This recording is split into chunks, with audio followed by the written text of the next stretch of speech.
पहले तो मेरा बेटा मानने को तैयार ही नहीं था, पर मैंने एक ऐसी चाल चली कि वो मुझे किया भी ने रह ही ना पाए। और अब तो हर रोज मेरा बेटा मुझे घोड़ी बनाता तो कभी बाथरूम में खड़े खड़े ही कर लेता। चलो दोस्तों, शुरू से शुरू करती हूँ और आप लोगों को मेरी पूरी कहानी बताती हूँ।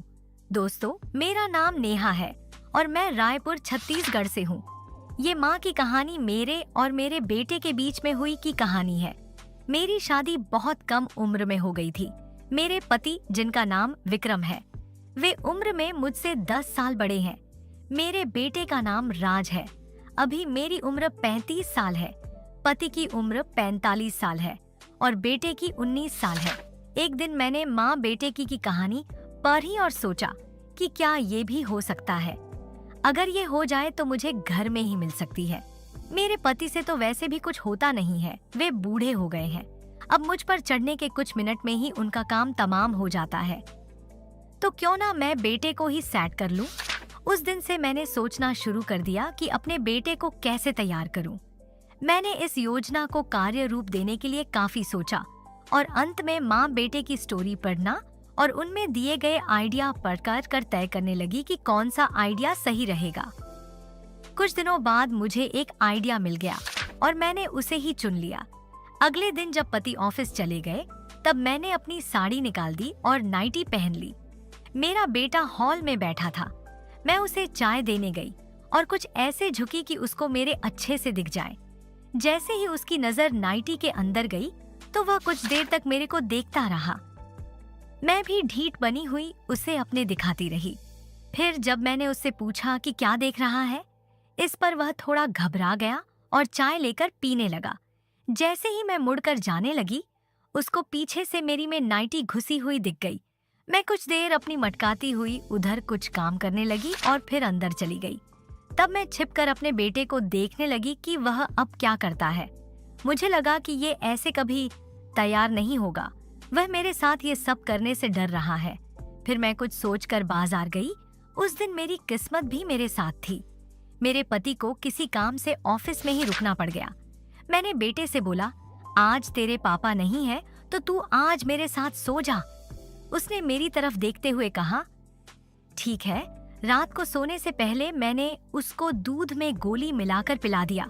उसके बाद हम दोनों सोने चले गए। मैंने अपने रूम में एक छोटा बल्ब जला दिया और हम दोनों सोने लगे।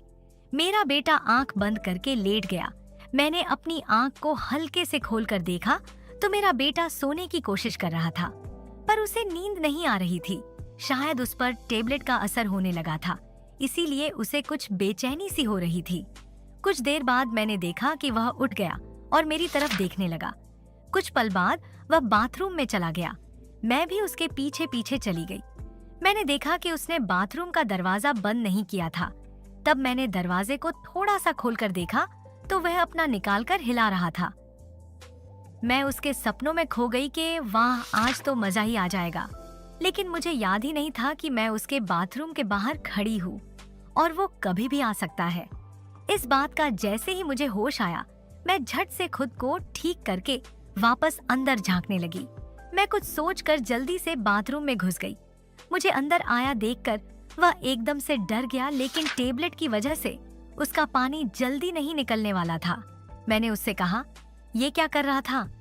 तो वह डरते डरते बोला, कुछ नहीं मम्मी, मेरे में दर्द हो रहा था, इसलिए मैं कुछ परेशान सा हूँ। मैंने उससे कहा, अरे तो तूने मुझे क्यों नहीं जगाया? चल रूम में और दिखा मुझे कि कहाँ पर दर्द हो रहा है। हम दोनों रूम में आ गए। मैंने उससे पजामा निकालने को कहा। वह मना करने लगा। मैंने उसका पजामा पकड़कर नीचे कर दिया, फिर उसकी चड्डी भी। जैसे ही मैंने उसकी चड्डी निकाली, उसका एकदम से मेरी नाक पर आकर लगा। बहुत टाइट था, नाक पर टन से टकराया। वह पीछे को हट गया। मैं उसके पास को हो गई और उसको को पकड़ लिया। आप सबको क्या बताऊं उस टाइम मेरी कैसी हालत हो गई थी। मैंने जिंदगी में पहली बार इतना बड़ा पकड़ा था। क्या मस्त था मेरे बेटे का। मेरे बेटे को भी मजा आने लगा। उसने अपनी आंखें बंद कर ली और मजे लेने लगा। वह अलग होकर बोला, मम्मी ये गलत है। मैंने बोला, कुछ भी गलत नहीं है, तू जल्दी से इधर आ। वह नहीं माना। मैंने उसे पकड़ा और कहा, मैं जो बोलूं चुपचाप वह कर, नहीं तो तेरे पापा से बोल दूंगी कि तू मुझे रोज बाथरूम में देखता है। वह बोला, मैंने ऐसा कब किया? तो मैंने बोला, तेरे पापा को थोड़ी पता है कि तुमने किया है या नहीं। वह तो मेरी बात मानेंगे ना। अब बोल, मैं जो बोलूं वह करेगा ना। फिर वैसे भी तुझे इस वक्त एक मादा की जरूरत है क्योंकि तेरा खड्डाका है। वह कुछ सोचकर बोला, चलो है, मैं सब करूंगा। बस फिर क्या, फिर तो दोस्तों उसे कुछ भी नहीं आता था। लेकिन मैंने उसे कहा, कोई बात नहीं, मैं हूं ना, मैं तेरी माँ हूं बेटे। सब कुछ सिखा दिया मैंने उसे। और उसके बाद हम दोनों में सब कुछ हुआ जो एक पति पत्नी में होता है। और अब तो हम हर रोज करते हैं। तो दोस्तों, कैसी लगी मेरी ए कहानी आप लोगों को? तो दोस्तों, यही थी मेरी आज की कहानी। आप लोगों को कैसी लगी प्लीज कमेंट जरूर करना।